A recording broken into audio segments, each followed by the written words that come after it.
कहाँ जाने गए? Domestic airport. बैठो।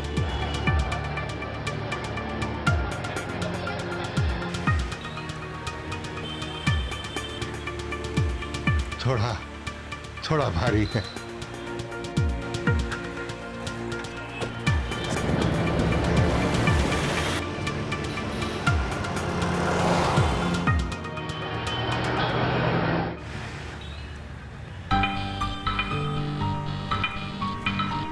हेलो।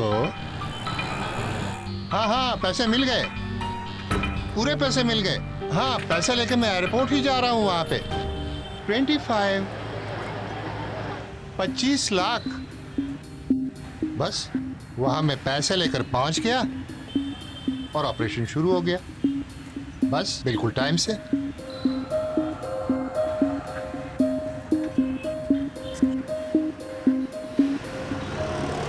अरे इस तरफ क्यों मोड़ दिया?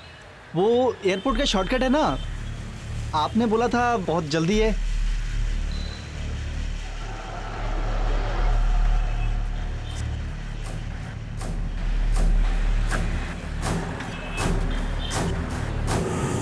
क्या हुआ? वो साहब, लगता है गाड़ी में कुछ गड़बड़ है। अरे तुम इस रास्ते से गाड़ी लेकर आए ही क्यों?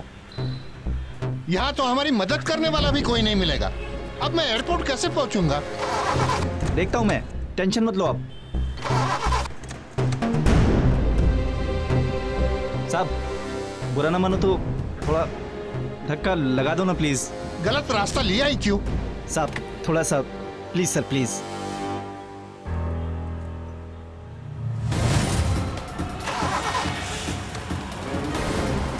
अरे रोक रोक रोक! अरे रोक रोक रोक! अरे मेरा सूटकेस लेके भाग गया, कोई रोको उसे।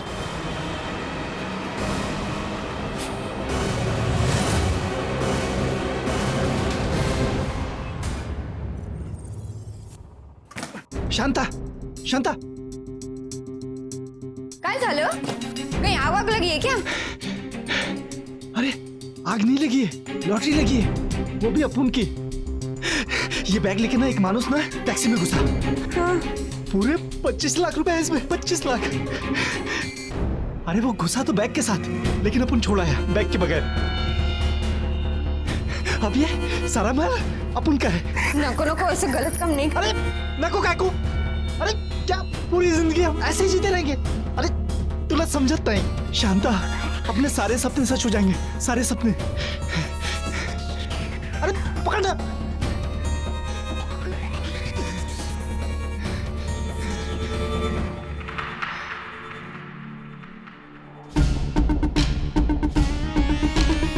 तू खोल।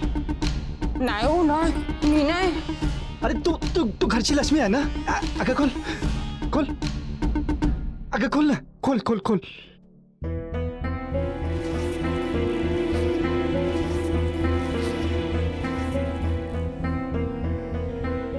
खोल ना।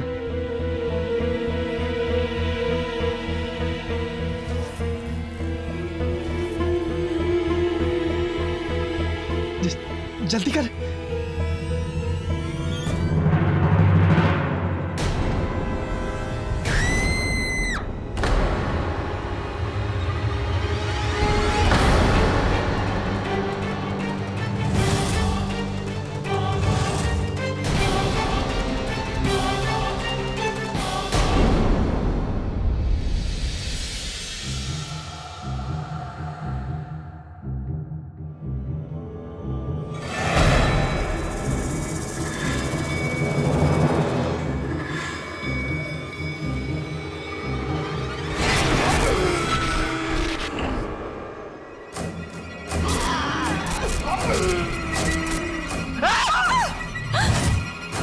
What? क्या हुआ? कुछ नहीं, एक horror I mean like horrible research कर रहे थे केस के बारे में। हाँ वही कर रहे थे। अच्छा, अगर रिसर्च करना है ना तो न्यूज देखो, हॉरर फिल्म नहीं।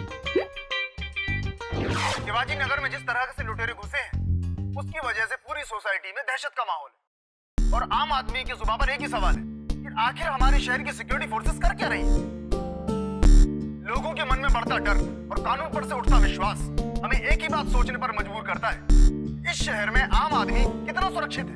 अरे छोड़ो ना आयशा।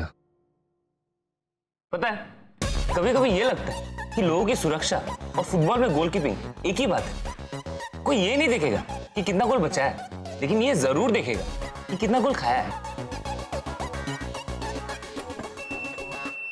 लो, लाइट भी गई। अरे यार। You know what, Rathore sir की डीआईजी सर के साथ मीटिंग हुई है। शायद कोई क्राइम जर्नलिज्म के बैकग्राउंड वाला हमारी टीम को ज्वाइन करने वाला है, जो हमारा काम कवर करेगा।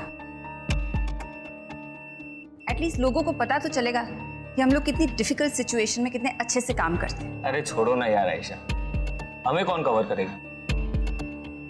वो क्या है ना आयशा कि कहने में और करने में बहुत फर्क होता है। चलो मान लेते हैं ऐसा हुआ भी तो शायद कोई बुढ़ा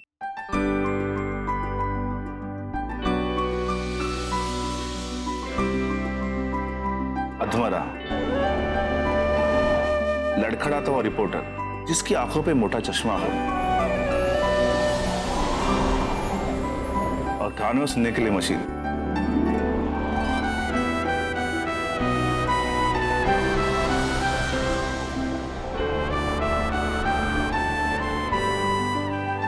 हमें कोई जरूर ऐसा ही मिलेगा।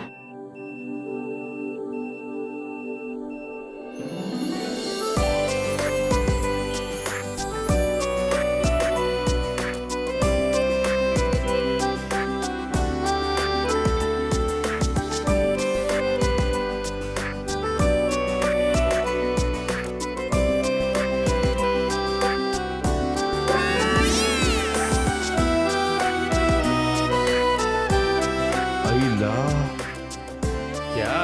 उधर देख।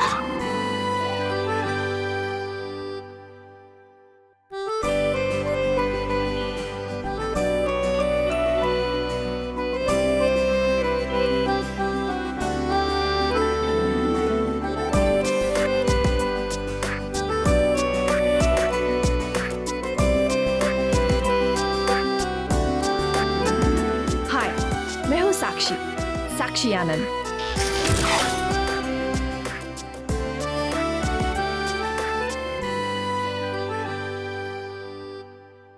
बुढ़ी अधमरी लड़खड़ाती हुई जो आपके टीम के काम को कवर करने आई है।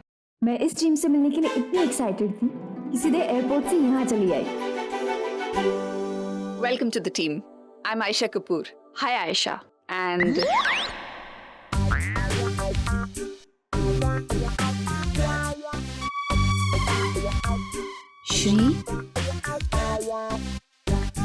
श्री मैं कौन? हाँ, श्रीकांत सेन। हाय श्री। और ये छोटू। छोटू रोली। चंद्रकांत पाटिल, हम छोटू बुलाते हैं। वैसे श्री तुम एग्जैक्टली क्या करते हो? ये है हमारी टीम के कंप्यूटर मैकेनिक स्पेकी सेन। जब भी सिस्टम डाउन हो जाता है इन्हीं को बुलाया जाता है रिपेयर के लिए। वैसे इज गुड।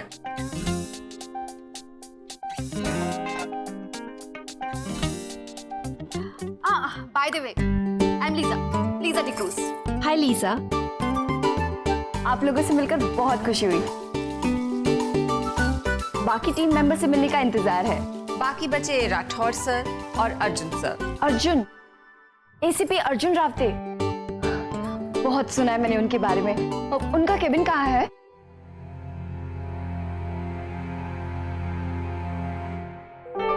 हाय।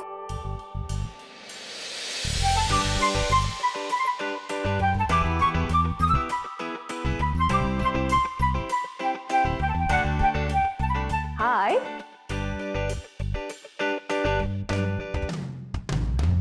मैं साक्षी आनंद और आप एसीपी अर्जुन रावते, राइट? क्या चाहिए? मुझे कुछ नहीं, लेकिन होम मिनिस्टर चाहते हैं कि मैं आपकी टीम के साथ रहूं। परछाई बनकर हर जगह हर केस में ईटीएफ के काम को लोगों तक पहुंचाओ। Publicist not exactly. बट अगर तुम कुछ गलत काम करोगे तो अगले दिन न्यूज़पेपर में जरूर पढ़ लेना। मैडम हम कोई फिल्म स्टार्स नहीं हैं, हम पुलिस ऑफिसर्स हैं। हमें इस मीडिया कवरेज की कोई जरूरत नहीं। तो I think you are in the wrong place. Okay, तो तुम ये बात होम मिनिस्टर साहब को क्यों नहीं समझा देते? Speed dial number 7। Go on. उसकी जरूरत नहीं पड़ेगी। डीआईजी सर का फोन आया था। Sameer Rathore. Hi Sameer. Welcome to the team Sakshi, the famous crime reporter और अब ईटीएफ का हिस्सा। Thank you. साथ काम करने में मजा आएगा। किसे? Good one. Okay, bye bye.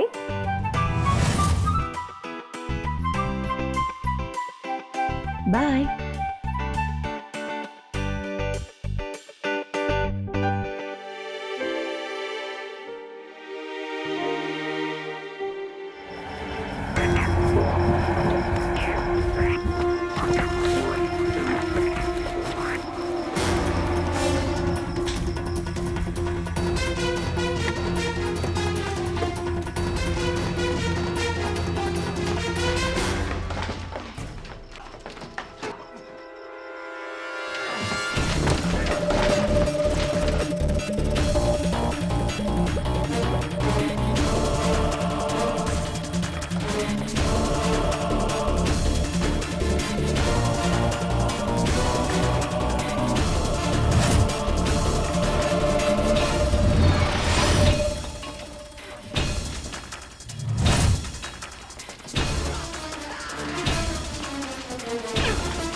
Sir, rigor mortis set in हो चुका है। बॉडी का टेम्परेचर और लिविडिटी देखकर लगता है मौत 7 से 8 घंटे पहले हुई होगी। इसका मतलब शाम को 3-4 बजे के करीब। सर, अभी तक ये नहीं पता चला कि ये लड़की कौन है। पुलिस को सबसे पहले फोन किसने किया था? साहब, ये बंद पड़ी फैक्ट्री की रखवाली करता हूँ। रात के 12 बजे तक ड्यूटी करता हूँ। ड्यूटी करके मैं घर जा रहा था कि देखा एक आदमी टैक्सी ड्राइवर के यूनिफॉर्म में एक बड़ा सा लाल सूटकेस बाहर निकाल रहा था और सूटकेस के अंदर से एक हाथ निकला हुआ था। अपन को लगा कि कुछ तो लोचा है, तो मैंने पुलिस को फ़ोन कर दिया। टैक्सी का नंबर याद है? जी। छोटू सर। इनसे टैक्सी का नंबर लो और पता करो ये किसके नाम पे रजिस्टर्ड है। Right sir. Let's go.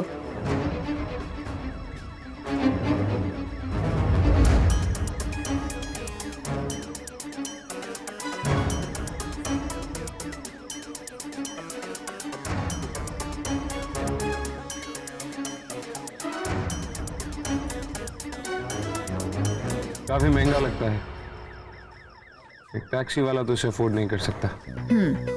पगाड़ियों का ब्रांड है, कम से कम 50 से 60 हजार तक तो होगा।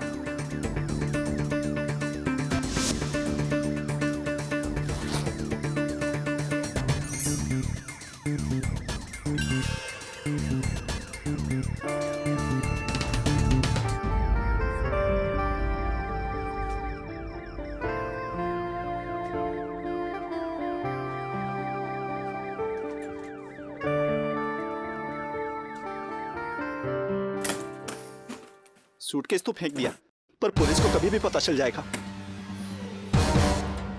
सुनो ना, हम पुलिस को बता देते हैं कि इससे हमारा कोई लेना देना नहीं। अरे गप्पस रे, मैं जानता इधर सब कैसे चलता है। वो शादी के गहने की पोटली किधर है? उधर ही छे।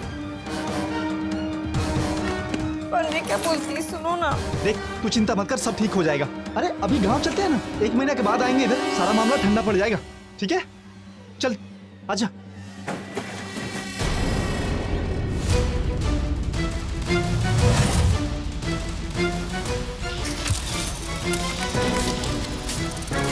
कहीं जा रहे थे? चलो हम कराते हैं मुंबई दर्शन। प्लीज। हमारा बात मानो साहब, हमारे स्कूल से कोई वास्ता नहीं साहब। तो अपने बैग पैक करके तुम कहीं छुट्टी मनाने जा रहे थे? लालच किया था मैं साहब। एक पैसेंजर अपन के टैक्सी में बैठा था, वो फोन पे बोल रहा था कि उसके पास सूटकेस में बहुत सारा रोकड़ा है। उसकी बात सुन के अपन लालच कर बैठा, सोचा कि सूटकेस चुराएगा। लेकिन साहब जब घर पहुंच के सूटकेस खोला तो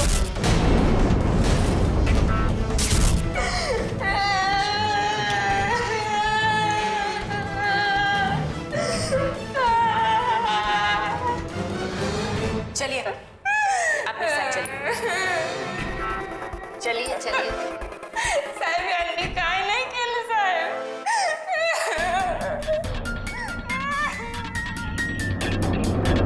चलो मान लेते हैं कि तुमने खून नहीं किया, जो कि अभी प्रूव हुआ नहीं, लेकिन अपराध तो किया है तुमने। लेकिन साहब मैं खून क्यों करेगा साहब? मैं तो उस लड़की को पहचानता तक नहीं साहब। आज दोपहर 3 और 4 बजे के करीब कहाँ थे तुम? 3-4 के बीच में साहब, हाँ वो सर्विस स्टेशन में था साहब। वो टैक्सी का मीटर बनवाने के लिए गया था और मैं 2:30 बजे गया था और करीब पौने 4 बजे निकला था साहब। उस आदमी की शक्ल पहचानते हो जिसका बैग तुमने चोरी किया, जैसा कि तुमने बताया? हाँ साहब। आयशा, किसी भी पुलिस स्टेशन में किसी लड़की की खोने की कोई रिपोर्ट? पिछले 12 घंटे में तो नहीं। इसका मतलब उस लड़की के पेरेंट्स यहाँ नहीं रहते होंगे। अगर यहाँ रहते तो उसकी रिपोर्ट जरूर करवाते। नॉट बैड, ऑब्जर्वेशन अच्छा है तुम्हारा। रिपोर्टर थी ना आयशा। क्रिमिनल्स और डिटेक्टिव्स के पीछे भागते भागते मन भी उन्हीं की तरह चलने लगता है। आशा, अमूल की वो मीटर बनवाने वाली कहानी क्रॉस चेक करो। Okay sir. और उसको एक स्केच आर्टिस्ट से मिलवाओ। और जैसा कि उसने बताया, उसकी टैक्सी में जो बैठा था उसका स्केच बनवाओ। Okay sir. हाँ लीजा। सर, कुछ बातें काफी इंटरेस्टिंग है। जैसे विक्टिम के मुंह के अंदर से ये फेदर कॉटन मिला, ये देखिए सर, जैसा पिलो में भरा जाता है बिल्कुल वैसे। ऐसा लगता है कि इसे शायद पिलो या ऐसी ही किसी चीज से चोक करके मारा गया। एक और बात, ये देखिए, इसकी गर्दन पर ये निशान। इसके गले पे ये निशान कैसे आए? नो ऑफेंस बट ये लब्बर जैसा लगता है।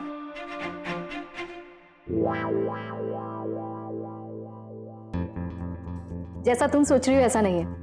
एक्चुअली ये निशान इसकी गर्दन पे बार बार किसी हार्ड सरफेस की चीज को रगड़ने से हुआ है। एक और चीज,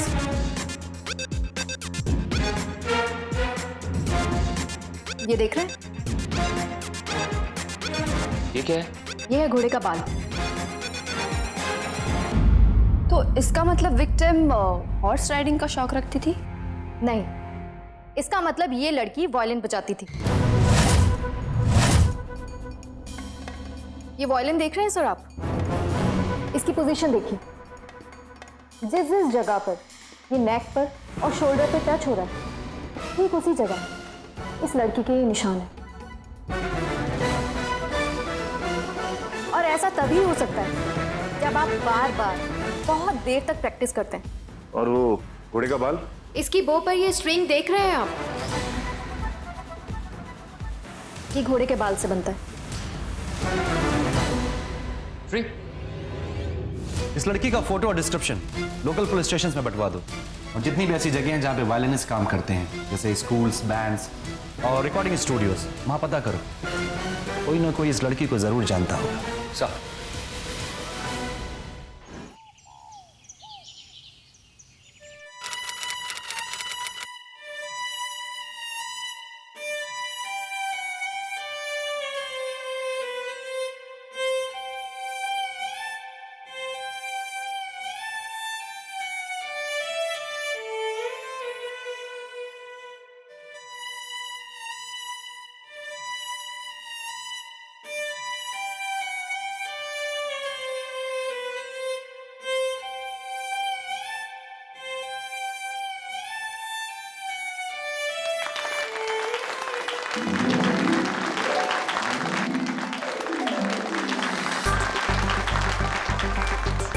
my goodness, my fantastic Lubna.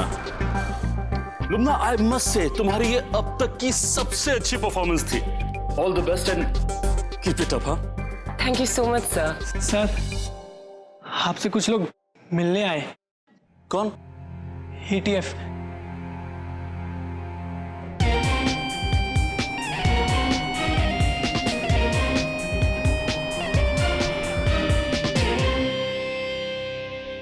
आपके म्यूजिक इंस्टीट्यूट में एक लड़की है, रीमा मेहता, आप जानते हैं उसे?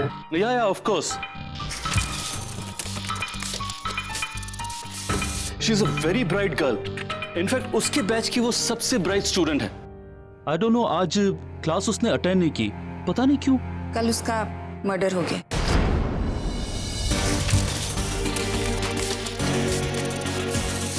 उसकी लाश हमें एक सूटकेस में मिली जो एक अनजान आदमी कहीं लेकर जा रहा था।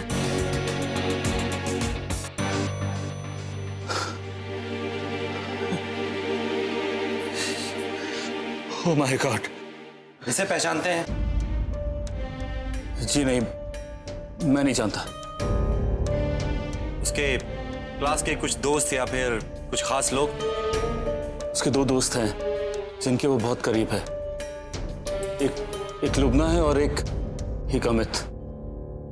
सॉरी सर, ये कुछ एनुअल फंक्शंस के बिल साइन करवाने हैं। इन्हें वेरीफाई और अप्रूव करवाना है।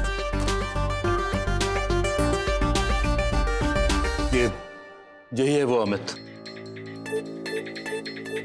क्या हुआ? लौटे, तुम साक्षी और श्री लुबना से पूछताछ करो।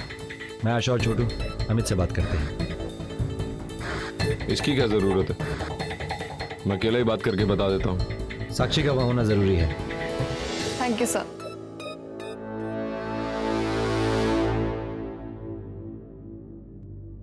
इतनी अच्छी, इतनी टैलेंटेड लड़की थी वो, कोई इतनी बेरहमी से कैसे मार सकता है उसे? इस इंस्टीट्यूट में ऐसा कोई है जिसका इक्वेशन रीमा के साथ अच्छा ना हो?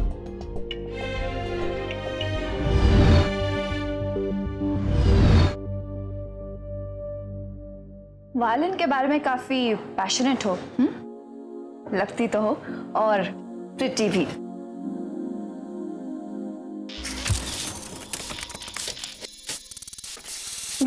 Deadly combo. अब केस से रिलेटेड सवाल पूछ ले। हाँ, मैं पैशनेट हूँ। वायलिन की एक जानी मानी सोलोइस्ट बनने का सपना है मेरा, और इसके लिए मैं कुछ भी कर सकती हूँ। ऐसे प्रोग्राम्स में परफॉर्म करना किसी भी वायलिनिस्ट के लिए एक सपना होगा, नहीं? हाँ सर, म्यूजिक इंडस्ट्री के बहुत से एजेंट्स और स्काउट्स इस प्रोग्राम में टैलेंट ढूंढने आते हैं, इसलिए बैच के बेस्ट स्टूडेंट्स को इसमें परफॉर्म करने के लिए चुना जाता है। और इस साल तुम सब में से रीमा मेहता को परफॉर्म करने का मौका मिला। तुम्हारा पैशन और हार्डवर्क देख के लगता है कि कोशिश तो तुमने भी की होगी। कोशिश की थी सर, पर मैं रीमा से सिर्फ 1 पॉइंट से हार गई। और इस बात पे लुबना ने कैसे रिएक्ट किया? जब रिजल्ट आया तो सब कुछ ठीक था। कल दोपहर तक जब मैं फंक्शन ऑर्गेनाइज करने में बिजी था तो मैंने उन दोनों को झगड़ते देखा था। झगड़े का कारण? पता नहीं सर, लेकिन उस झगड़े के बाद रीमा को नहीं देखा। आज डिफरेंट बो का इस्तेमाल कर रही हो, इसकी वजह? आपको कैसे पता? तुम्हारी इन तस्वीरों में तुम्हारे हाथ में कोई और बो। वो एक्चुअली रिहर्सल में कल टूट गया था, इसलिए नया लेना पड़ा। बाय एनी चांस अगर रीमा ये शो नहीं करती तो उसकी जगह ये शो करता कौन? वेल, टेक्निकली मैं, क्योंकि सेकंड तो मैं ही आई थी। कल रात एक लड़की की लाश चोरी के सूटकेस में मिलती है, रीमा मेहता। एक ब्रांडेड सूटकेस में। इंपॉर्टेंट पॉइंट, इससे टैक्सी ड्राइवर से शक हटता है। पता चलता है कि ये लड़की एक म्यूजिक इंस्टीट्यूट में वायलिन बजाना सीख रही थी, और आखिरी बार उसके बैचमेट्स अमित और लुबना ने उसे देखा था। कुछ ही दिनों में उनके इंस्टीट्यूट में एनुअल फंक्शन होने वाला है। जहां पे विक्टिम रीमा सोलो परफॉर्मेंस करने वाली थी। ये एक ऐसा करियर बूस्ट है जिसके पीछे इंस्टीट्यूट के हर स्टूडेंट पड़ा है। एक और बात है सर, एनुअल फंक्शन में रीमा के मौत के बाद इंस्टीट्यूट में सोलो परफॉर्मेंस लुबना करने वाली थी। करियर बनाने का या परफॉर्म करने का मोटिव क्या इतना बड़ा हो सकता है कि कोई अपनी ही दोस्त को इतनी बेरहमी से मार दे? आजकल एम्बिशन ही सबसे बड़ा ड्राइविंग फोर्स होता है। एक बार मैं एक स्टोरी कर रही थी जिसमें एक लड़की ने अपनी राइवल के खाने में जहर मिला दिया क्योंकि उसे स्टेट लेवल का ब्यूटी कॉन्टेस्ट जीतना था। क्या बात कर रही हो? उसके बाद वो मर गई? नहीं, एक्चुअली दूसरी लड़की डाइट पे थी और उसने अपना खाना बिल्ली को खिला दिया। वो बिल्ली बेचारी तड़प तड़प के मर गई। एक्चुअली कहानी में एक ट्विस्ट था। वो जो बिल्ली थी ना, उसकी जुड़वा थी और उसके जुड़वे ने वो जो खाना। लगता है कि अगर आपकी इन ड्रामेटिक स्टोरीज को छोड़ के हम इस केस की सच्चाई पे ध्यान दें तो बेहतर होगा।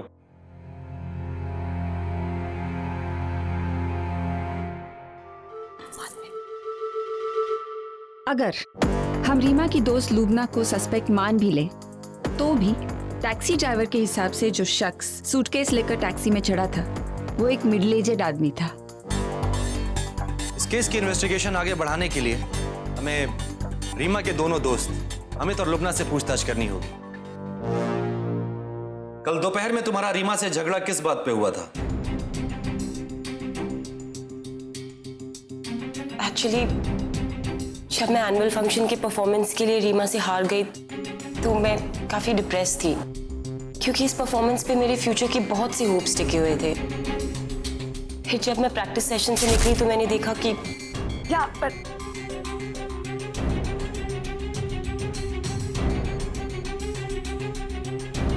रीमा और वरुण का अफेयर चल रहा था। Obviously I was really shocked और मुझे लगा उसके सिलेक्ट होने का भी यही कारण है, सर के साथ ये खास रिलेशनशिप। तुम ऐसा सोच भी कैसे सकती हो?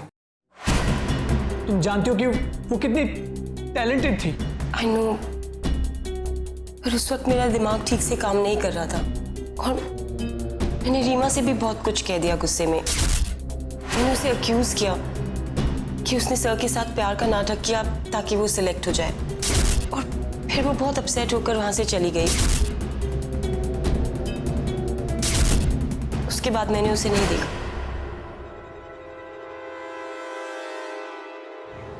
विक्टिम रीमा का अफेयर शायद उसके म्यूजिक टीचर वरुण के साथ चल रहा था, जिसका जिक्र उसने बिल्कुल नहीं किया था।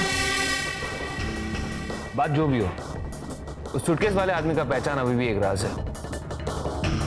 सिवाय एक चीज की, उसकी सूटकेस में काफी अच्छी टेस्ट थी। वो गाड़ियों का ब्रांड है, कम से कम 50 से 60 हजार तक तो होगा। और क्योंकि ये एक बहुत ही बड़ा और महंगा ब्रांड है तो उसके मुंबई में ज्यादा स्टोर होंगे नहीं। अकॉर्डिंग टू मी 2, एक लोअर परेल में और एक बांद्रा में। तो जिस किसी ने भी ये बैग खरीदा इनमें से किसी एक स्टोर में जरूर गया होगा। लेकिन हमें पता कैसे चलेगा कि ये बैग कब खरीदा गया? उस रात मैंने बैग के अंदर सिलिका जेल का एक पैकेट देखा। सिलिका जेल अक्सर ऐसी चीजों में रखा जाता है ताकि नमी को सोख सके और उसी के पैकेट पे उसकी मैन्युफैक्चरिंग डेट लिखी थी नवंबर 2012। यानी ये लाल रंग का सूटकेस नवंबर के बाद ही खरीदा गया। तो हमें उन दोनों स्टोर में जाके पता लगाना होगा कि पिछले 5 महीनों के अंदर कितने लोगों ने उस तरह का लाल रंग का सूटकेस खरीदा है।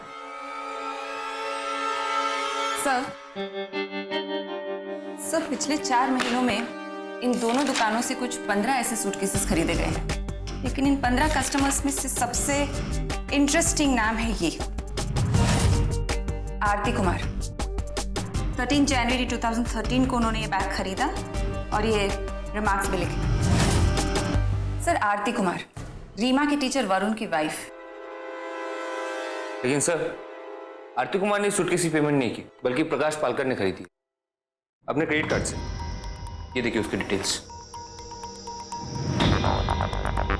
सर प्रकाश पालकर आरती कुमार के फादर और वरुण के फादर इन लॉ।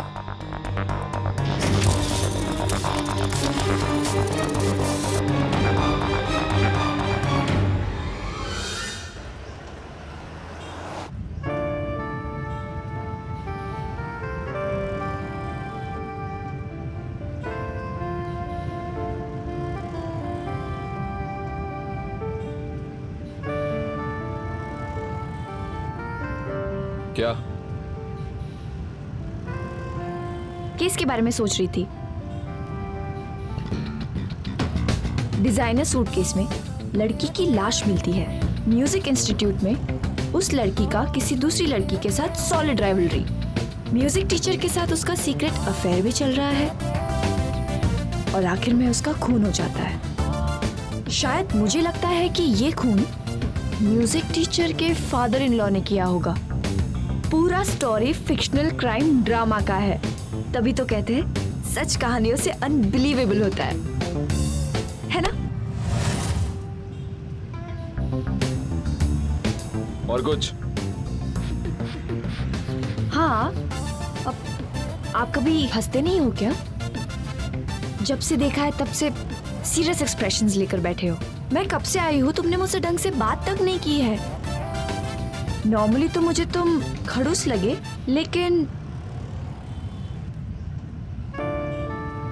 मुझे तुम्हारे चेहरे के पीछे कुछ और ही नजर आता है।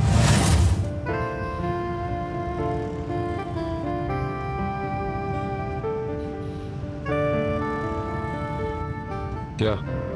दर्द।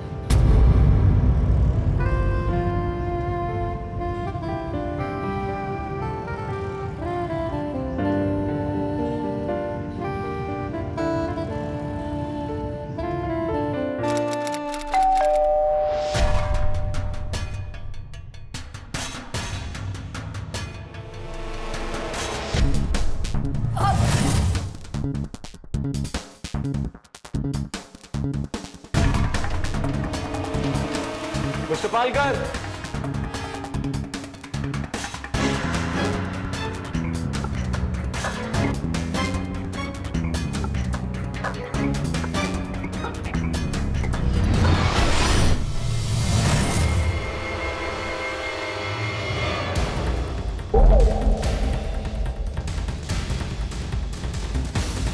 श्री, लोकल पुलिस को कांटेक्ट करो और उनके साथ एक फॉरेंसिक टीम भेजो प्रकाश पालकर के घर पे, जल्दी।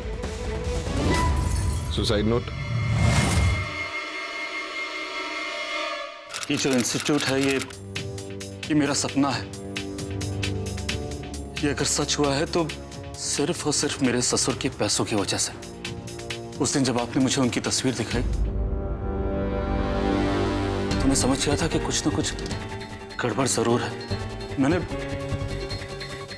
मैंने आप लोगों को इसलिए नहीं बताया क्योंकि मैं नहीं चाहता था कि ये जो मेरा सपना है ये बर्बाद हो जाए, खत्म हो जाए। मैं सीधा सीधा क्यों नहीं कहते कि तुम्हें बस इसी बात का डर था कहीं उनके भी पैसे तुम्हारे हाथों से ना निकल जाए। आखिर इसी वजह से ही तुम अब तक मेरे साथ फंसे हुए हो ना? क्या मतलब है आपका? मतलब मुझे इनके और रीमा के अफेयर के बारे में पहले से ही सब कुछ पता था। हाल ही में मुझे मेरी बेटी आरती से पता चला कि मेरे दामाद वरुण के अपने इंस्टीट्यूट की एक छात्रा रीमा मेहता के साथ प्रेम संबंध है। कैसी बातें कर रही हो तुम? डैडी जी के सामने झूठ बोल रही हो तुम अपने पति के बारे में ऐसा बोल रही हो?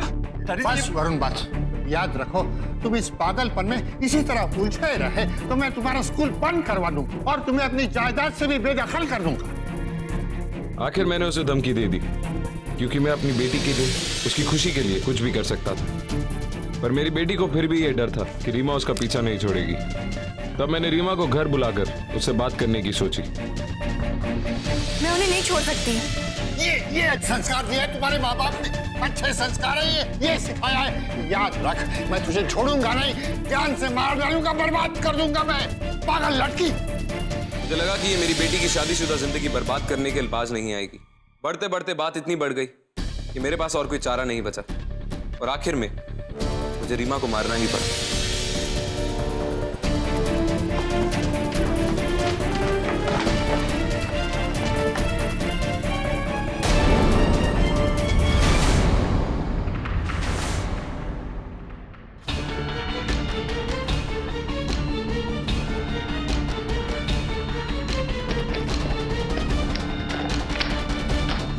रीमा की लाश को एक बड़े सूटकेस में डालने के बाद एयरपोर्ट जाने के लिए टैक्सी का इंतजार करने लगा। मैंने उस ड्राइवर को सुनाने के लिए जानबूझ के फोन पे बातें करनी शुरू कर दी कि मेरे सूटकेस में बहुत सारा पैसा है। 25 लाख। मेरा प्लान काम कर गया। और उस ड्राइवर का लालच जागा और उसने मुझसे पैसे चुराने के चक्कर में कत्ल के सारे सबूत चुरा लिए। अरे रोक रोक रोक! मैं जानता हूं कि मैंने जो किया उसकी कोई माफी नहीं है, इसलिए मैं अपने किए की सजा के लिए तैयार हूं।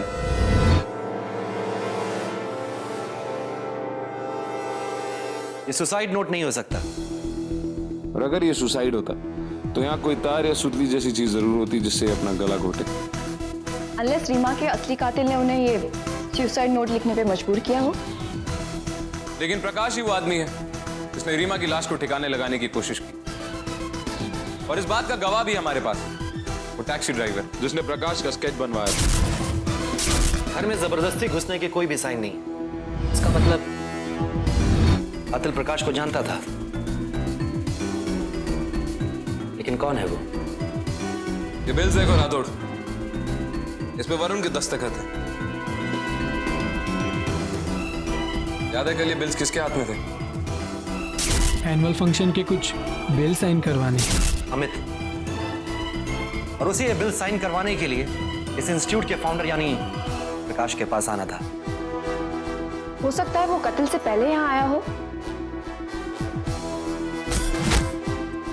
लेकिन बिल्स में प्रकाश के दस्तखत अधूरे हैं।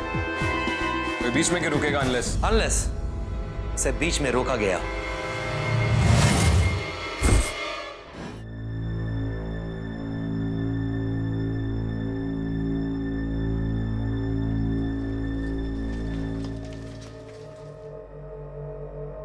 अमित, मैंने ही प्रकाश पालकर को मारा है।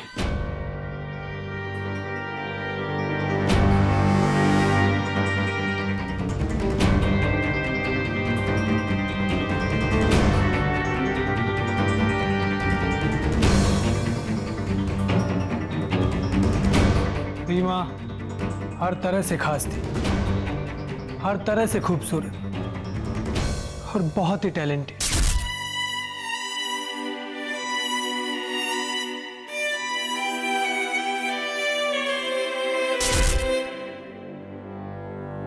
मैं पूरे साल ये सोचता रहा कि अपने दिल की बात कैसे बताऊं।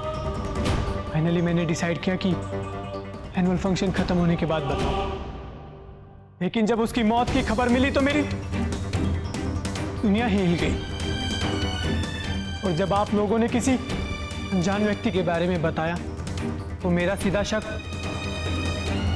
प्रकाश सर पर ही गया, क्योंकि वो कल इंस्टीट्यूट में आई थी, रीमा के बारे में पूछ रही थी। अरे सुनो।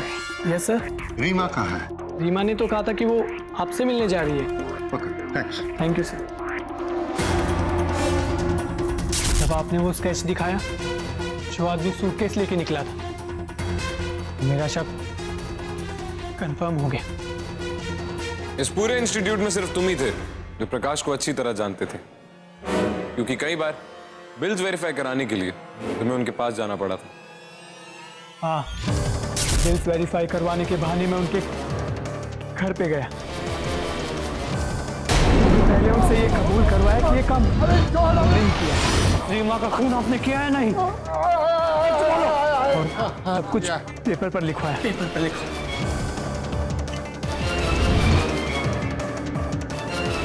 साइन करो, साइन करो। करता हूं मैं।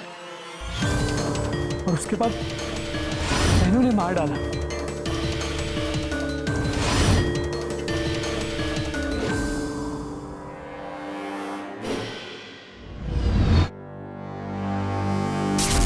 रीमा मेरे बारे में चाहे कुछ भी सोचती हो, और मैं बहुत खुश हूं कि मैंने उसके खून का बदला लिया। रीमा के साथ जो हुआ वो गलत था, लेकिन बदला उससे भी ज्यादा गलत होता है। कत्ल का कोई भी मकसद सही नहीं होता। You cannot justify murder. You are under arrest Amit. छोटू,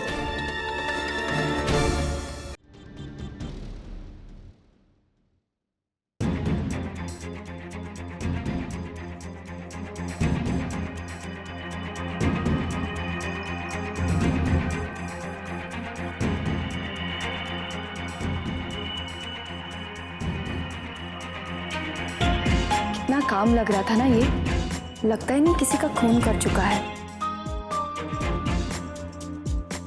प्यार सचमुच पागल बना देता है। दर्द और गुस्से से बड़ी होती है बदले की आग, जो इंसान से कुछ भी करा सकती है। जितना ज्यादा दर्द होता है उतनी ही ज्यादा ये आग जलती है। जब तक इंसान इस आग को बुझा ना दे उसे चैन नहीं मिलता। इस बात को तुमसे बेहतर और कौन जान सकता है अर्जुन।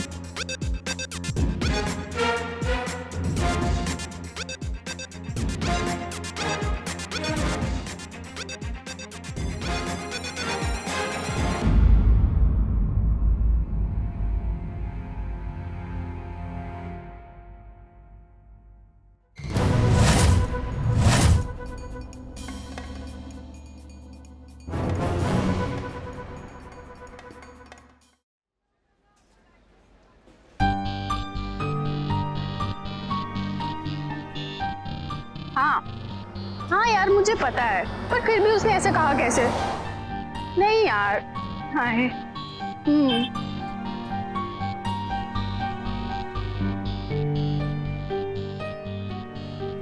अच्छा चल ठीक है, मैं बाद में कॉल करती हूँ। Okay okay bye.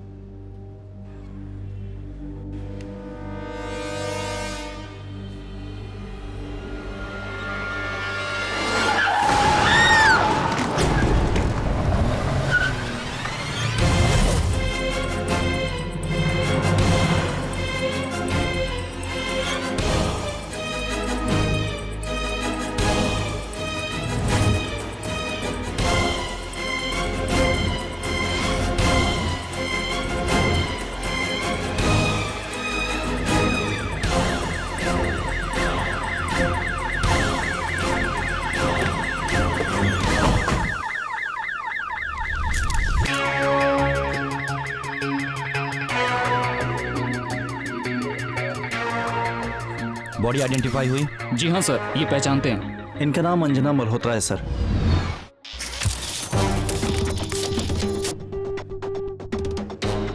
ये रोज सुबह 7 से 8 के बीच में अपने हस्बैंड अजय मल्होत्रा के साथ मेरे जिम में आती थी।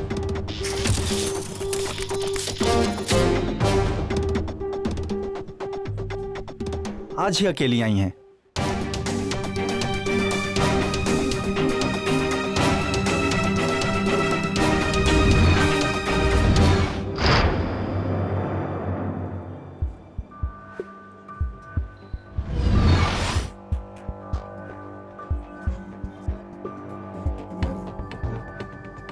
ये हिट एंड रन का केस लग रहा है। ड्राइवर पक्का पी के टून होगा, है ना?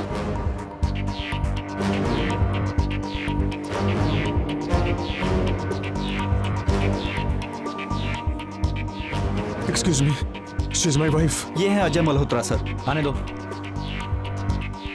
अंजना, अंजना,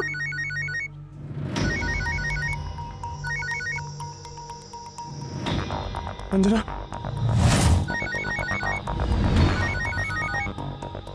अंजना, ये कैसे हो गया? संभालिए अपने आप को। आज सवेरे आप अपनी बीवी के साथ जिम क्यों नहीं गए? I was in office.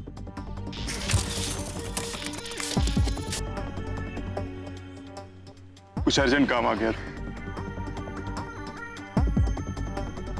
अगर मैं साथ होता तो शायद ये सब होता ही नहीं। सर, गाड़ी रेस हो गई है। यही आगे बैक रोड पे ड्राइवर गाड़ी छोड़ के भाग गया है। Let's go.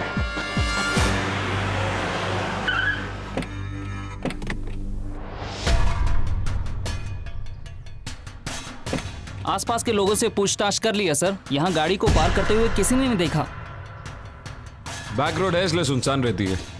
टैक्सी के मालिक के बारे में कुछ पता चला? यस सर, एक कांस्टेबल उसे लाने गया है।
श्री, अर्जुन को देखो ना कैसे झूल रहा है, उसे अपने बचपन की याद आ गई।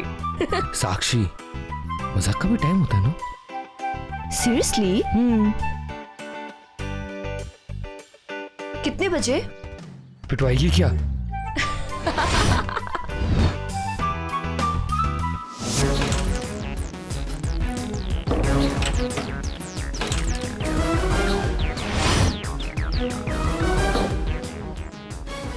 सर, पेट्रोल टैंक तो फुल है।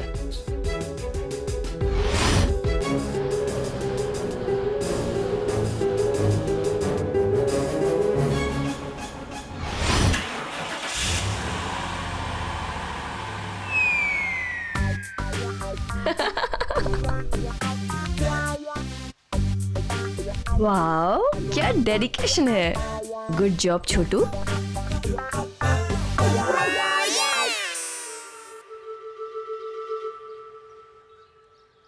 बस बस, इतना हंसो मत, तुम हैंडसम नहीं लग रहे हो। ये लो, पहुंच लो। थैंक्स। गाड़ी चाबी से नहीं, 2 तारों को साथ जोड़ के स्टार्ट की गई। ये गाड़ी चोरी की है। चोर शीशे से अंदर घुसा, उसके बाद 2 तारों को साथ जोड़ के उसने गाड़ी स्टार्ट की। गाड़ी की सीट बेल्ट टूटी हुई है। इसका मतलब साफ है कि जो गाड़ी चला रहा था उसकी छाती और स्टीयरिंग से जरूर टकराई होगी। जिस किसी ने भी ये चोरी की है वो गाड़ियों के मामले में बहुत बड़ा एक्सपर्ट है। तो इसका मतलब है किसी ने गाड़ी चुराई, रास्ते पर अचानक अंजना सामने आई और उससे टकरा गई। चोरी के साथ साथ एक्सीडेंट होते देख वो घबरा गया और उसने गाड़ी यहीं छोड़ दी और भाग गया। अच्छा, तो इतना बड़ा गाड़ी का एक्सपर्ट एक टैक्सी क्यों चुराएगा? अगर सब कुछ मैं ही बताऊंगी तो आप फेमस कैसे रहोगे एसीपी अर्जुन रावते? जल्दबाजी में कोई भी नतीजे पे पहुंचना डेंजरस होता है, ये बात तुम समझे या? हाँ, अर्जुन को बोलने दो ना, उसे काफी सूट करता है। साक्षी। सर साहब, हम एकदम से सच कह रहे हैं, हमारी राम दुलारी ऐसा कर ही नहीं सकत है। उसका रिकॉर्ड एकदम क्लियर है। और ये साहब कह रहे हैं कि हमारी राम दुलारी ने किसी औरत को उड़ा दिया। ऐसा नहीं हो सकता है साहब। तो फिर तुम उसे साथ लेके क्यों नहीं आए? किसे? राम दुलारी को। वो गाड़ी की बात कर रहा है राठौड़। जिंदगी में पहली बार किसी पुलिस वाले ने हमारी राम दुलारी को छुआ है साहब। मजबूरी थी, कोई ऐसा वैसा इरादा नहीं था साहब। 8 साल का रिकॉर्ड है। हमारी राम दुलारी में बैठने वाला कभी लेट नहीं हुआ है और ना हमारी राम दुलारी ने कभी किसी को खरोंच दी है और ना ली है साहब। हम सच कह रहे हैं साहब। और थी कहाँ तुम्हारी ये राम दुलारी? साहब वो बस्ती के बगल में टैक्सी स्टैंड है ना, वहीं पे हम अपनी राम दुलारी को खिलखिलाता हुआ छोड़ के गए थे। कब छोड़ा था तुमने उसे वहाँ? 1 हफ्ते पहले जब हम गांव गए थे तो वहाँ छोड़ के गए थे साहब, और आज ही तो हम लौटे हैं गांव से। सर, ये ठीक कह रहा है। तुम्हारे पास राम दुलारी का पुलिस सर्टिफिकेट है? हाँ साहब, एकदम टनाटन है। इसके मामले में हम कोई कंप्रोमाइज नहीं करते हैं। हाँ छोटू, सीधा साइलेंसर के बारे में पूछो ना। इसका साइलेंसर बदलो और उसमें एक नया फिट करा दो। जोर से बोलो, अच्छा था। सर, अंजना की फोन कॉल डिटेल्स चेक कर लीजिए। एक्सीडेंट से कुछ ही मिनट पहले वो किसी नैना नाम की लड़की से बात कर रही थी। पता करो ये नैना कौन है। सर, टैक्सी पर किसी के उंगलियों के निशान नहीं मिले। लगता है सब मिटा दिए गए हैं। हिट एंड रन का केस नहीं लगता। हो सकता है कि टैक्सी ड्राइवर का असली मकसद अंजना मल्होत्रा का कत्ल ही हो, नहीं तो चोर टैक्सी क्यों चुराता? बेचने से तो पैसे कम ही मिलेंगे, लेकिन मारने के लिए हथियार अच्छा था। लेकिन उसके लिए उसको अंजना का डेली रूटीन जानना बहुत जरूरी था। ये कि वो सुबह 7 से 8 जिम में ही थी। हाँ, जैसे ही जिम से निकले मार दो। देखने में हिट एंड रन लगे। टैक्सी पर से उंगलियों के निशान भी मिटा दिए उसने। जो भी है बहुत स्मार्ट। हमें अजय और अंजना के रिलेशनशिप के बारे में भी पता करना होगा, और ये भी कि जब वो हादसा हुआ तो क्या अजय अपने ऑफिस में ही था जैसा उसने हमसे कहा? और अगर ऑफिस में ही था तो कब से? ये काम किसी शातिर कार चोर का भी हो सकता है। उसने गाड़ी चुराई, फिर हड़बड़ी में वहां से निकलते वक्त अंजना उसकी गाड़ी के सामने आ गई। उसका एक्सीडेंट हो गया और फिर पकड़े जाने के डर से बचने के लिए उसने गाड़ी के अंदर से सारे सबूत मिटाए, फिंगरप्रिंट्स क्लियर किए और वहां से फरार हो गया। वजह चाहे जो भी हो रहा था, लेकिन हमें उस आदमी को भी पकड़ना ही होगा जिसने ये टैक्सी चुराई।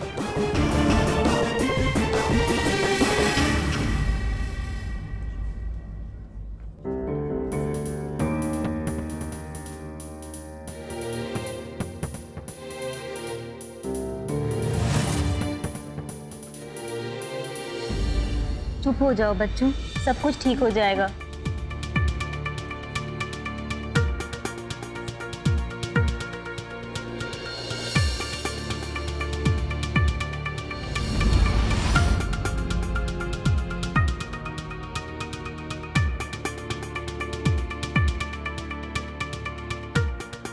ये लोग कौन है?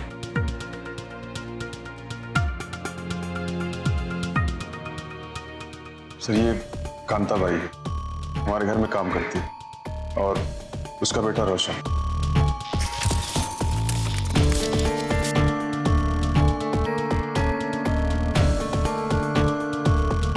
रोशन,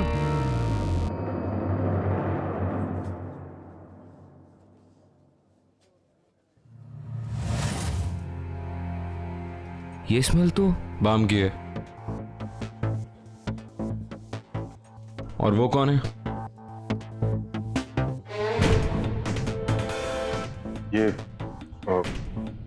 ये नैना है, हमारी family friend.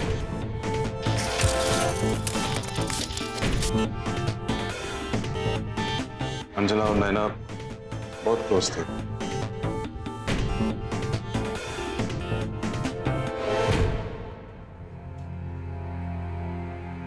Excuse me mister Ajay, ये कुछ पेपर्स थे जो साइन कराने थे। कैसे पेपर्स? सर ये सुमित है, अंजना ने जिस इंश्योरेंस कंपनी में अपना लाइफ इंश्योरेंस करवाया था, ये वहां पे ऑफिसर है। इंश्योरेंस? वैसे कितने का है ये इंश्योरेंस? सर वो 50 लाख का।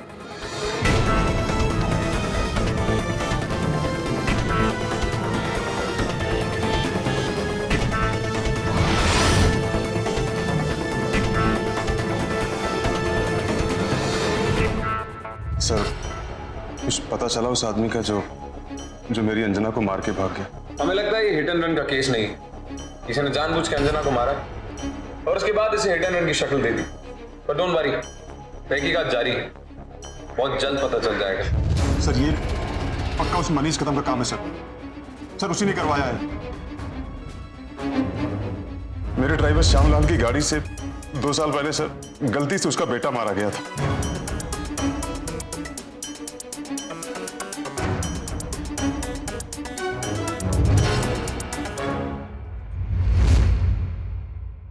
आज तक भगवान ने मुझे एक सवाल का जवाब नहीं दिया। हमारे एक लौते बेटे का क्या कसूर था कि उस अंजना मल्होत्रा ने उसकी जान ले ली?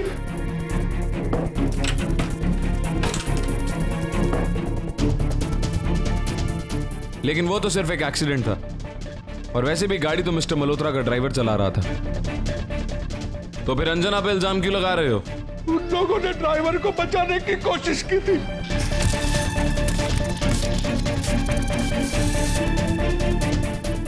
हमारा बेटा आकाश इंजीनियरिंग में महाराष्ट्र में सबसे ज्यादा नंबर लाया था।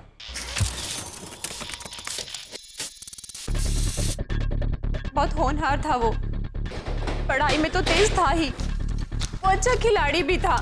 अगर आज वो जिंदा होता तो अपने देश का नाम जरूर रोशन करता। तकरीबन 2 साल पहले आकाश के इंजीनियरिंग का रिजल्ट आया था। वो बहुत खुश था, सबसे ऊपर जो था। न्यूज़पेपर में भी उसका फोटो छपा था, और रात को अपने दोस्तों के साथ फिल्म देखने गया था। वो पैदल ही घर आ रहा था उस दिन, मगर उस तेज रफ्तार गाड़ी ने रोड की गलत साइड आकर उसे कुचल डाला, मार डाला उसे।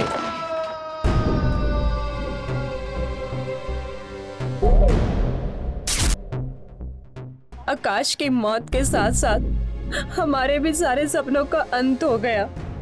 अगर वो उस दिन ड्राइवर वहां से भाग नहीं गया होता और आकाश को उठाकर किसी हॉस्पिटल ले गया होता तो शायद हमारा बच्चा बच गया होता, मगर उसने ऐसा नहीं किया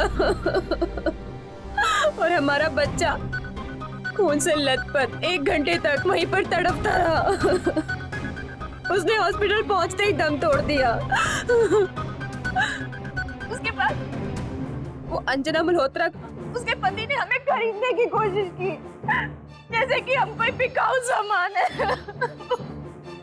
हमने हार नहीं मानी, हम लोग उनके सामने नहीं झुके क्योंकि ड्राइवर एक्सीडेंट करने के बाद वहां से भाग गया था। अपने ड्राइवर को बचाने की बहुत कोशिश की, बहुत बड़ा वकील किया, मगर हमने कानून से अपना भरोसा नहीं उठने दिया और आखिरकार हमें इंसाफ मिला हमें इंसाफ। और आज जब खुद की उसकी पत्नी इस दुनिया में नहीं रही तो उसे कम से कम हमारे दुख का एहसास तो हुआ होगा। ऐसा भी तो हो सकता है कि अपने बेटे की मौत का बदला लेने के लिए आपने अंजना मल्होत्रा को ठीक वैसे ही मरवा दिया जैसे आपका बेटा मरा था। नहीं, कल सुबह से रात तक मैं यही इसी गैरेज में था। आप चाहिए तो मेरे आदमियों से पूछ लें।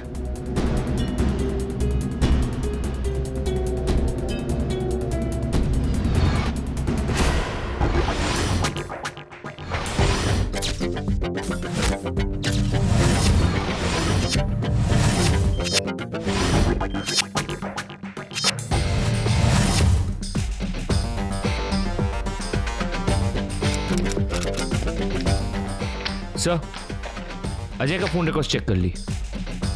वो नैना के साथ दिन में कई घंटे फोन में बात करता है। उसका ये स्टेटमेंट कि वो उस वक्त ऑफिस में था जब अंजना की मौत हुई, वो भी झूठ है। उसका और नैना का फोन डिटेल से ये पता चला है कि वो दोनों मलाड वेस्ट में थे, माइंड एंड स्पेस एरिया, जहां पे नैना का घर है। इसका मतलब अजय और नैना का अफेयर चल रहा था, ये बात क्लियर है। अजय और अंजना का जो गारमेंट बिजनेस था वो भी पिछले 1 साल से कुछ ठीक नहीं चल रहा है। हो सकता है अजय ने इंश्योरेंस के पैसों के लिए उसका मर्डर करवाया हो। ऑब्वियसली वो उसका रूटीन बहुत अच्छी तरह जानता था, और अगर उसका नैना के साथ अफेयर चल रहा था तो वो अंजना को तो अपने रास्ते से हटाएगा ही। यू आर राइट राउते, अब तक की सारी बातें अजय की तरफ इशारा कर रही हैं, लेकिन हमें इस बात को और ज्यादा इन्वेस्टिगेट करना होगा। छोटू सर, मुझे अजय और नैना इन दोनों की डिटेल्स चाहिए। Right sir. मनीष कदम, यह भी अभी शक के घेरे से बाहर नहीं है, क्योंकि जिसने भी ये किया है वो कार्स का एक्सपर्ट है, और मनीष कदम खुद एक गैराज का ओनर है, तो इसे कार्स के बारे में सब कुछ आता होगा। और उसके बेटे के ऊपर भी केस काफी टाइम तक चला था, तो अंजना के रूटीन के बारे में उसका सब कुछ पता होना it's not a big deal. और मनीष के पास अंजना को मरवाने का एक बहुत डेफिनेट मोटिव भी था।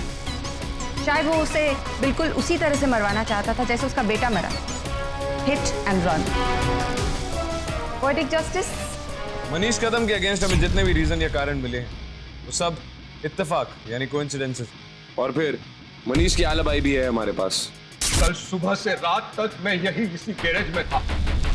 आप चाहिए तो मेरे आदमियों से पूछ लें। और अगर चलो मान भी ले कि मनीष ने खुद ये कराया करवाया था, तो वो अंजना को नहीं, या तो श्यामलाल का बेटा रोशन या उसकी बीवी कांता को टारगेट कर। You're right. It just doesn't fit in. Manish को कानून पे भरोसा था। अगर उसे ऐसे ही इमोशनल बदला लेना होता तो वो कानून के साथ इतनी लंबी लड़ाई लड़कर श्यामलाल को सजा नहीं दिलवाता। हाँ, ये रिवेंज स्टोरी ही गलत है। श्यामलाल पिछले 1 साल से जेल में सजा काट रहा है। लेकिन दोनों केसेस में एक कॉमन बात है, हिट एंड रन। इसलिए हमें आकाश के केस के बेसिस पे ही आगे की तहकीकात करनी चाहिए। ये रही उसकी फाइल। हमें अजय से ही शुरुआत करनी चाहिए। इस केस में हमारा सस्पेक्ट नंबर 1। जिस वक्त अंजना की मौत हुई तुम अपने ऑफिस में नहीं थे, तुम थे माइंड एंड स्पेस एरिया में, जहां नैना का घर भी है।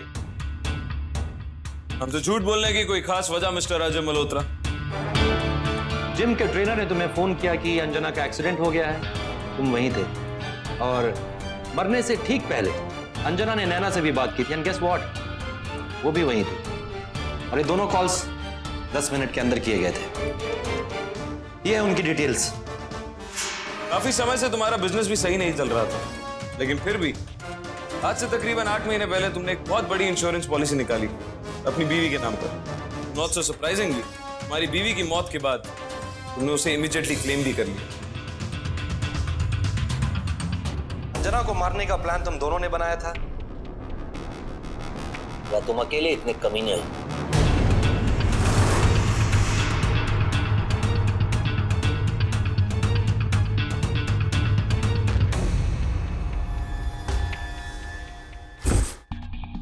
मैं मानता हूं कि नैना के साथ मेरा रिश्ता है, तो बिलीव मी सर, इस बात का अंजना की मौत से कोई लेना देना नहीं।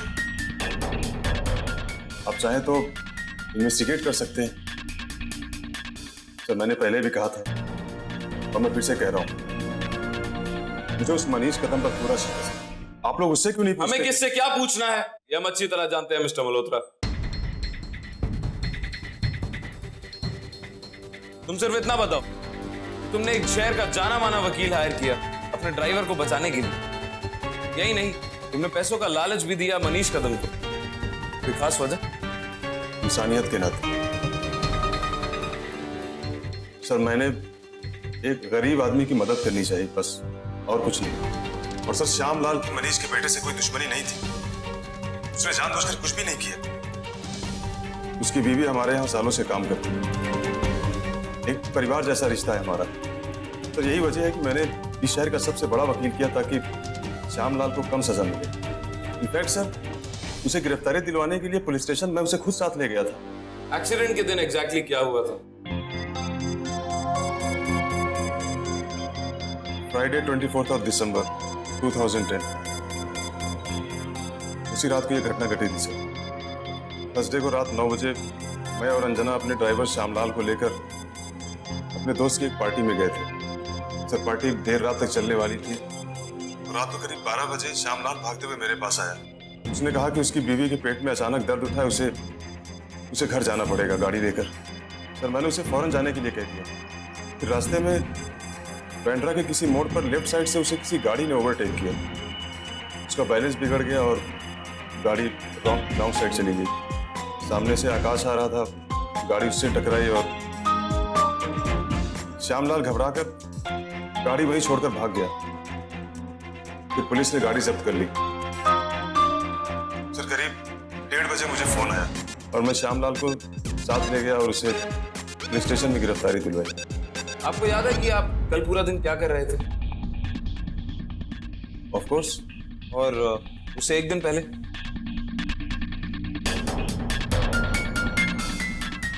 हाँ। तो बताइए मिस्टर मल्होत्रा, परसों दोपहर 1 से 2 बजे के बीच कहाँ थे आप? मैं शायद बैंक में था। और उससे एक दिन पहले? उससे एक दिन पहले रोज रोज का याद रखना तो मुश्किल है। कमाल की याददाश्त पाई है आपने सर, कमाल की याददाश्त है आपकी। 2 दिन पुराना शेड्यूल याद नहीं, लेकिन 2 साल पुरानी घटना वर्ड टू वर्ड रटी हुई है आपने, ठीक वैसी जैसी इस फाइल में रिकॉर्डेड है। आदमी रट्टा सिर्फ तब मारता है जब उसे कुछ छुपाना हो। मैंने कुछ नहीं छुपाया सर। मैंने जो भी बोला है वो सब सच है।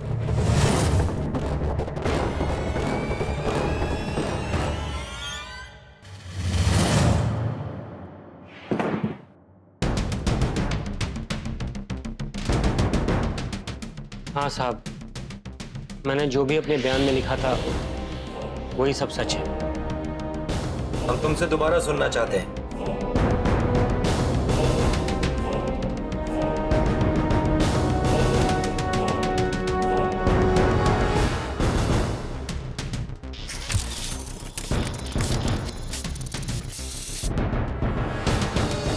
शुक्रवार 24 दिसंबर 2000 रात को ये घटना घटी थी। मैं साहब और मेम साहब को लेकर गुरुवार रात 9 बजे उनके दोस्त के घर एक पार्टी के लिए लेकर गया था। तुम्हें कैसे पता है कि उस वक्त 9 बजे थे?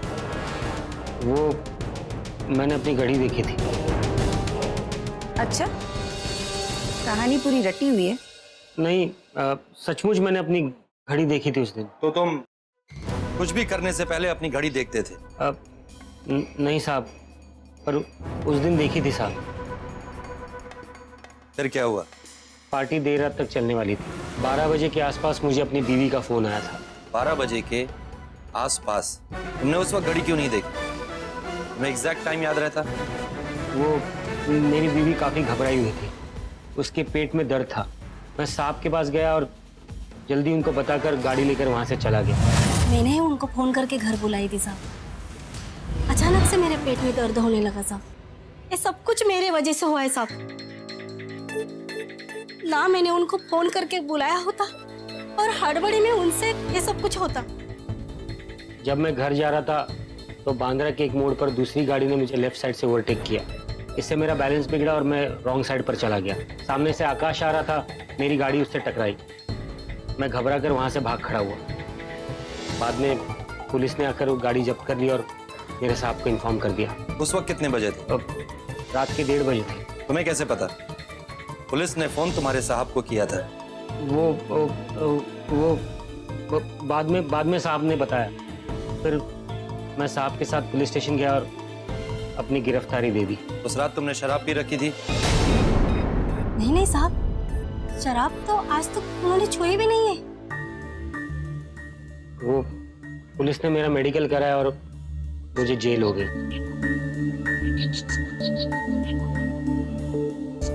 हमारा गुजारा कैसे चलता है? अब क्या बताएं साहब। साहब और मेम साहब हमारे लिए भगवान के समान है। जब भी कोई हमें जरूरत पड़ती है हमारी मदद कर देते हो।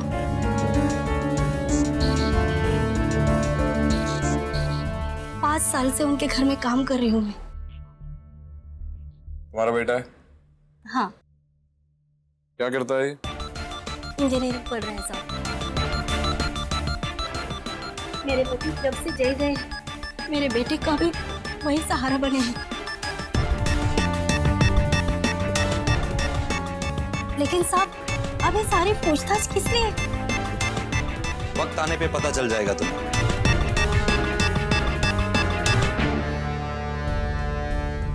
ये उसी गाड़ी की तस्वीरें हैं जिसके नीचे आकाश आके कुचल दिया गया था। और उन तस्वीरों को देख के ऐसा साफ लगता है ये एक्सीडेंट ड्राइवर का ध्यान बंटने की वजह से हुआ। ये कोई नॉर्मल एक्सीडेंट नहीं। और अगर वो गाड़ी श्यामलाल चला रहा था तो शीशा टूटने की वजह से उसे कहीं ना कहीं चोट तो जरूर आती। लेकिन ऐसा हमसे किसी ने नहीं कहा, ना ही अजय ने, ना ही कांता ने, ना ही श्यामलाल ने और ना ही पुलिस की एफआईआर में इस बात का कोई भी जिक्र है। जबकि उसका मेडिकल चेकअप भी हो चुका था। तो अंजना को इस तरह से मारने के पीछे का मकसद हमें इसी केस से मिलेगा। क्लियरली अजय और श्यामलाल के बयान रटे रटाए थे। कोई है जो कुछ छुपाने की कोशिश कर रहा है। राजा मल्होत्रा के अलावा और कोई दूसरा हो भी नहीं सकता। श्री, अजय और श्यामलाल के ड्राइविंग रिकॉर्ड्स आरटीओ से निकलवाओ और अजय के पर्सनल और बिजनेस दोनों अकाउंट्स की पूरी इंफॉर्मेशन चाहिए मुझे। Right sir. छोटू, अजय और अंजना मल्होत्रा के आस पड़ोस से पता करो इन दोनों के संबंध आपस में कैसे थे। Right sir.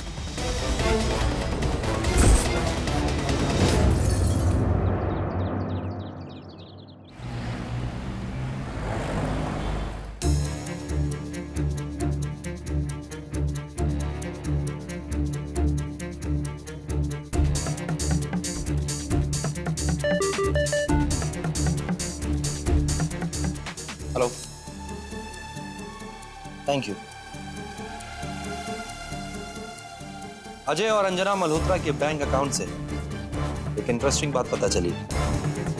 आकाश के एक्सीडेंट के बाद पिछले 2 सालों में 2 बार कांता के अकाउंट में 3-3 लाख रुपए ट्रांसफर हुए। आरटीओ रिकॉर्ड अजय और श्यामलाल के नाम पे कोई चालान तक नहीं। पर Anjana is not. 2 bar drunk and driving में पकड़ी गई है। एक बार तो फाइन देकर छूट गई थी, लेकिन दूसरी बार फाइन के साथ साथ 6 महीनों के लिए उसका लाइसेंस भी सस्पेंड हो गया था। और उनके पड़ोसी के मुताबिक वो शराब पीती थी और अक्सर अजय उसे नशे की हालत में संभालता हुआ घर पे लेके आता। जी आप लोग फिर से? आना ही पड़ा, क्योंकि तुम्हारे साहब और मेम साहब तुम लोगों पे आजकल कुछ ज्यादा ही मेहरबान है।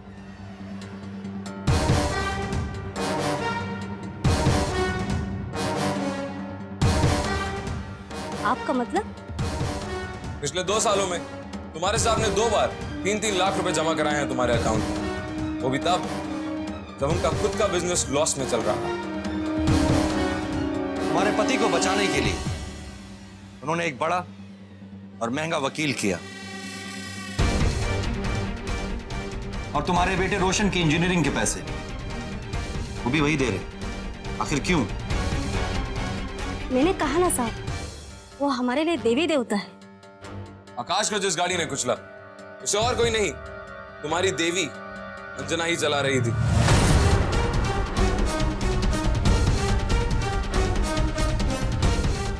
क्यों, सच है ना ये बात?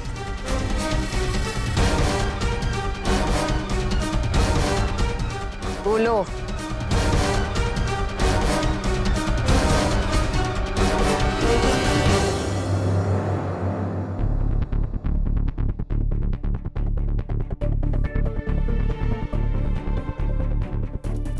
हाँ साहब, हाँ मेरे पति बिल्कुल निर्दोष है।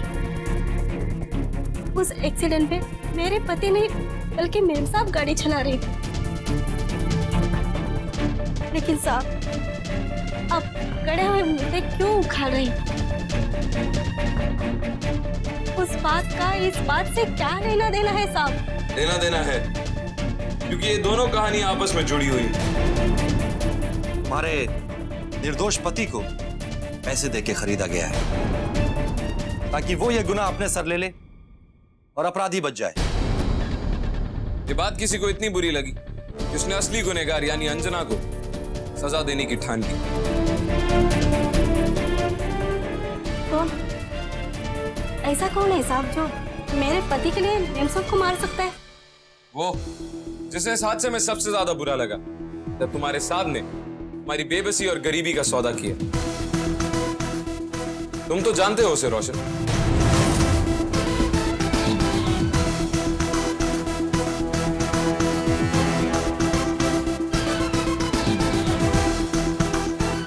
रोशन? रोशन कैसे जानता है उसे? रोशन सब कुछ जानता है, क्योंकि अंजना को जिसने मारा है वो और कोई नहीं, रोशन।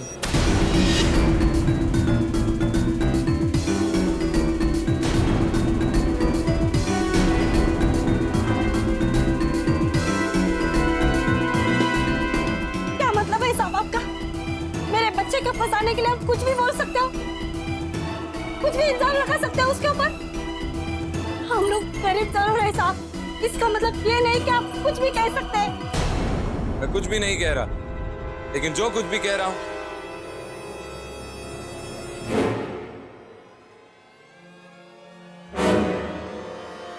उसका सबूत है मेरे पास।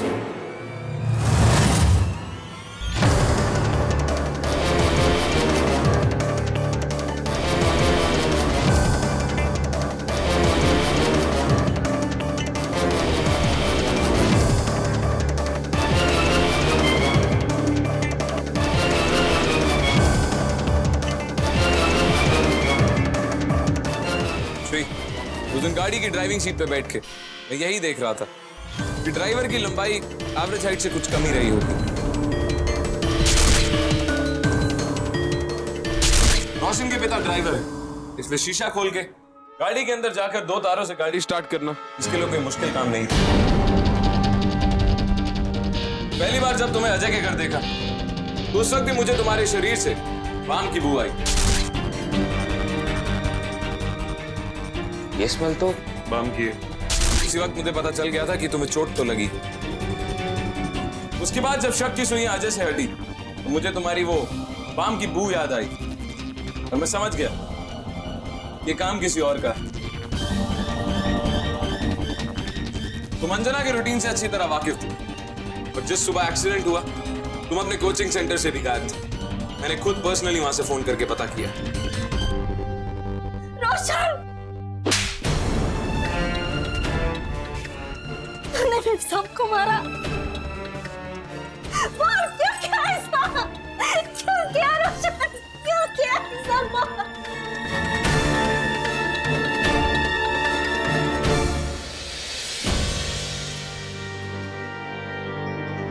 मुझे पता नहीं था कि पापा ने मैम साहब के सारे गुनाह अपने ऊपर ले लिए। अगर मुझे पता होता तो मैं पापा को ऐसा नहीं करने देता। मैं साहब और मैम को भगवान मानता था।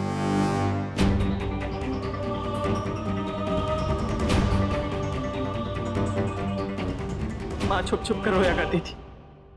जब भी पूछा तो बहाना बना दिया करती थी। फिर एक दिन मैं माँ को लेने इनके घर पहुंचा तो पता लगा इन्होंने पैसे देगा मुझे मेरे पापा से दूर कर दिया।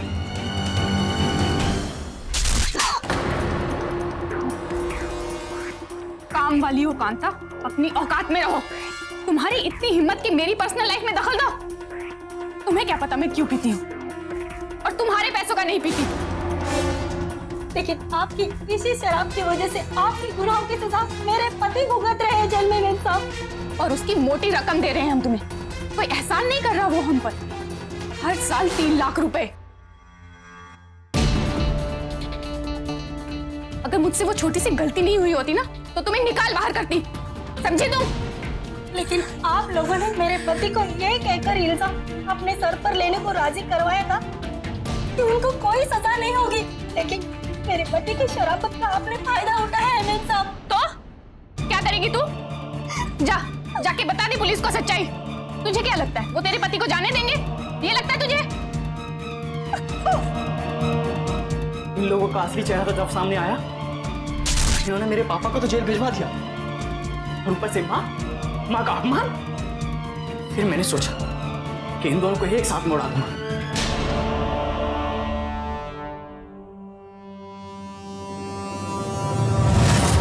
अजय साहब की किस्मत अच्छी थी कि उस दिन जिम नहीं गए।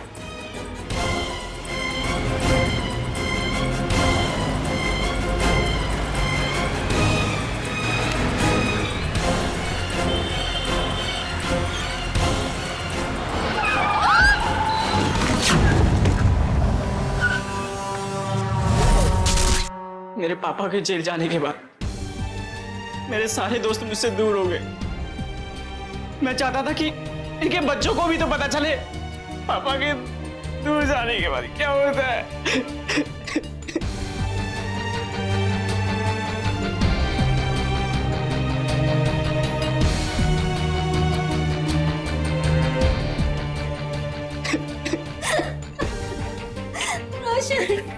क्या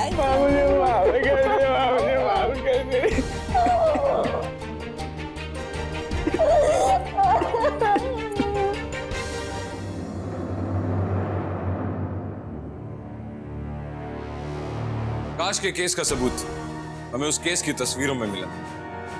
एक्सीडेंट के बाद गाड़ी की हालत देखते ही समझ गया था ड्राइवर को भी जरूर चोट आई होगी और उसके ड्राइवर को चोट आई थी, लेकिन श्यामलाल को नहीं, हमारी बीवी अंजना को। कुछ साल पहले तुम और तुम्हारी बीवी की वजह से एक बेचारे माँ बाप ने अपने होनहार बेटे आकाश कदम को खो दिया था।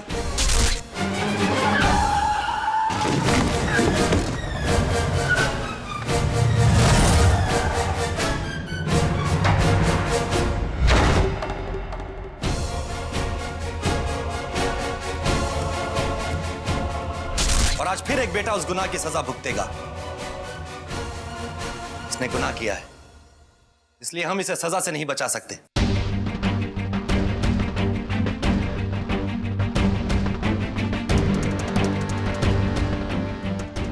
लेकिन तुमने और तुम्हारी बीवी ने इसे ये गुनाह करने पर मजबूर किया।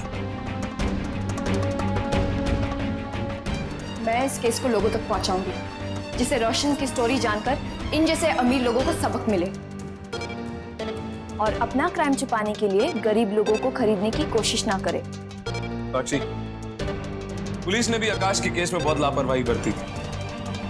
अगर उन्होंने इसके केस की तहकीकात सही तरीके से की होती तो आज ये नौबत ना आती। मैं कोयलो सर से कहूंगा कि आकाश के केस में एक इंक्वायरी बैठाएं और जिन पुलिस ऑफिसर्स ने इस केस में लापरवाही बरती है उनके खिलाफ सख्त से सख्त कार्रवाई है।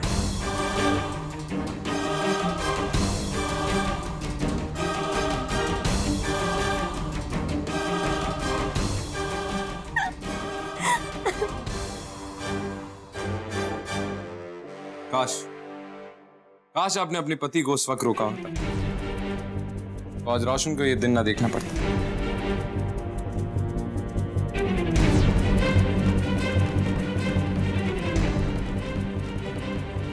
अजय मल्होत्रा,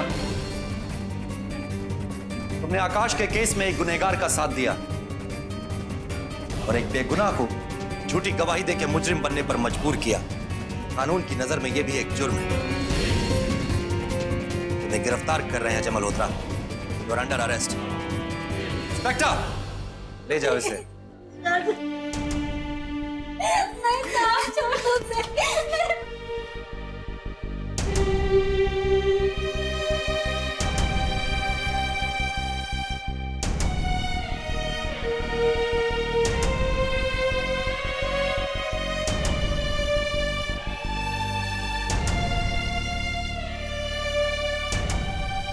इस गुस्से भरे चेहरे के पीछे इतना तेज दिमाग छुपा रहेगा, मुझे पता ही नहीं था। अगर चेहरा देख के दिमाग का अंदाजा लगाने की कोशिश करोगे तो हमेशा गलत होगी। समझे या समझाओ?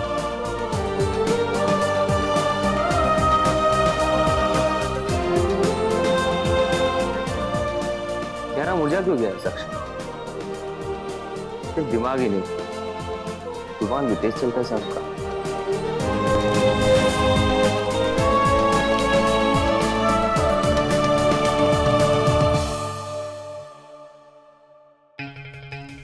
Welcome to ETF।